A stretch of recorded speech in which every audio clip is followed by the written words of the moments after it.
அஸ்ஸலாமு அலைக்கும். சிக்கன் எடுத்தீங்கன்னா இந்த மாதிரி மசாலா கொடுத்து செஞ்சு பாருங்கள். டேஸ்ட்டு பார்த்தீங்கன்னா அட்டகாசமாக இருக்கும்.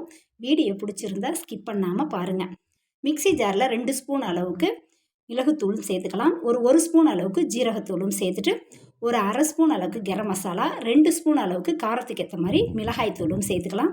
சேர்த்துட்டு ஒரு 2 ஸ்பூன் அளவுக்கு இதில் பார்த்தீங்கன்னா கெட்டியான தயிரும் சேர்த்துக்கலாம்.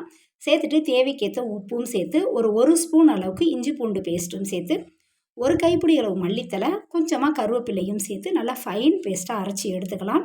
இந்த இந்த சிக்கனோட டேஸ்ட் ரொம்ப நல்லாயிருக்கும். உங்களுக்கு வேணும்னா நீங்கள் ஃபுட் கலரும் சேர்த்துட்டு கார்ன்ஃப்ளவர் மாவு கூட நீங்கள் சேர்த்துக்கங்க. இதை நல்லா நம்ம அரைச்சி எடுத்ததுக்கப்புறம் க்ளீன் பண்ணி எடுத்து வச்சுருக்க சிக்கனில் ஒரு லெமன் ஜூஸை நம்ம சேர்த்துக்கலாம். சேர்த்துட்டு அரைச்சி வச்சுருக்க மசாலாவையும் சேர்த்து நல்லா சிக்கன் ஃபுல்லாக நல்லா கோட் பண்ணிவிட்டு ஒரு அரை மணி நேரம் 1 ஹவர் கிட்ட பார்த்தீங்கன்னா மேக்னேட் பண்ணி வச்சிடலாம்.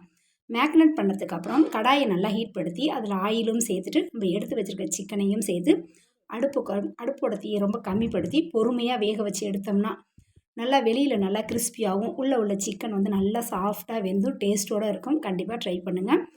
நான் பார்த்தீங்கன்னா இந்த ஒரு சைடு இந்த வேலை பார்த்துக்கிட்டு இருக்கும்போதே ரைஸும் பார்த்தீங்கன்னா வெஜிடபிள் ரைஸ் தான், அதுவும் பார்த்தீங்கன்னா ரெடி ஆகிட்டு இருந்துச்சு. மார்னிங்கில் இப்போ ஸ்கூல் ஓப்பன் ஆனதுனால ரொம்ப ஃபாஸ்ட்டாக தான் நம்மளுடைய வேலைகள்லாம் ரொம்ப போய்கிட்டு இருக்கோம். டைமிங்க்கு நம்ம வீடியோ கொடுத்துக்கிட்டு இருந்தோம். இப்போ பார்த்தீங்கன்னா கொஞ்சம் டைமிங் லேட் ஆகுது.